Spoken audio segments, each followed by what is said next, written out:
ازيكم يا جماعه؟ عاملين ايه؟ فيديو جديد في قناتكم اي تك شانل. طبعا انا عارف ان انا اديلي فتره طويله ما نزلت الفيديوهات بس علشان الامتحانات وكده، فان شاء الله هنبدا ان احنا ننزل فيديوهات بانتظام وكده. نزلت لكم قبل كام اسبوع باين او قبل كام يوم، نزلت لكم منشور بنقول فيه اسالوا الاسئله اللي انتوا عايزينها عشان نعمل عنها فيديو، او الاسئله اللي انتوا عايزين تجاوبوا عليها. وفعلا في ناس سالت اسئله والنهارده هنجاوب عليها في الفيديو ده. طبعا انت لو عندك اي استفسار او اي اسئله قولها لنا برضو تحت في التعليقات وممكن نجاوب عليها. بس ويلا بينا نخش على اول سؤال. نبدا مع اول سؤال بيقول ايه الفرق بين اللينكس والويندوز؟ طبعا اللي ما يعرفش لينكس هو نظام كده زي الويندوز، بس نظام يعني مفتوح المصدر ونظام سهل يعني الاستخدام بتاعه كده. بس هو المشكلة في ان هو في الالعاب اداؤه محدود شوية، بس هو مفتوح بكامل وتقدر تعدل عليه زي ما انت عايز. وكمان الكويس فيه انك انت يعني متحكم فيه بالكامل، تقدر تعدل فيه. وهي بيعتمد على الاكواد والكتابة، يعني بتتحكم في اللاب كله باستخدام التيرمينال او واجهة الاكواد اللي هي تعتبر اهم حاجة في نظام اللينكس. تقدر بقى تعدل منها، تمسح اي حاجة، تستخدم اي حاجة. وفي نسخ كتيرة جدا من اللينكس وكل واحدة فيهم ليها ميزة معينة. اما الويندوز بيعتبرك يعني حتى ما تقدرش تمسح الهارد بتاع الويندوز، بيمنعك انك تمسح او تعدل في اي ملفات تبع الهارد.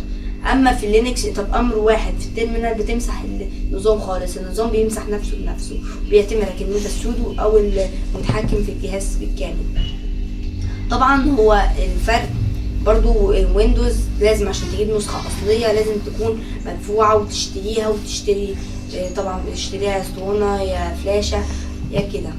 واما اللينكس مجاني وتقدر تخش على اي المواقع بتاعتهم الرسمية وتشغله. دي كانت المقارنة بين اللينكس والويندوز. يلا بينا نخش على السؤال التاني.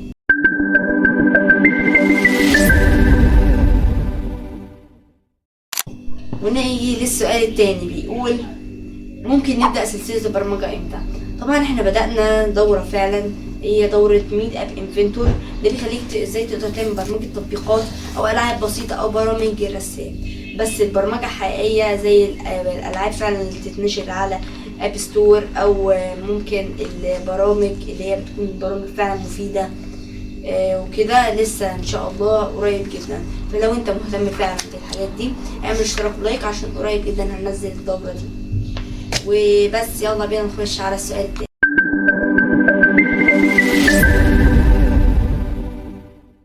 السؤال التالت بيقول الطفل يبدأ برمجة من سن كام؟ طبعا يعني دي مش حاجة بتقتصر على السن، البرمجة دي عبارة عن مهارة انت بتكتسبها وتتعلم علشان تاخدها.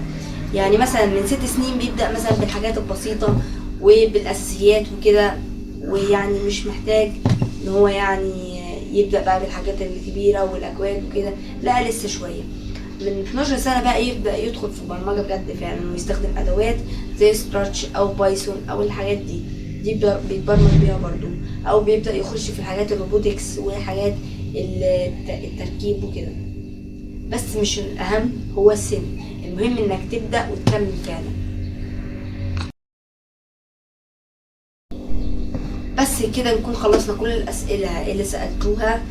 وبس لو حد يعني عايزني أكمل لو عايزيني فعلا أكمل في المحتوى ده اعملوا اشتراك ولايك وتفعيل الجرس، علشان ان احنا لو لقينا التفاعل على الفيديو ده كبير يبقى انتوا بقى بتحبوا الحاجات دي وهنعمل منها نوعيات كتير.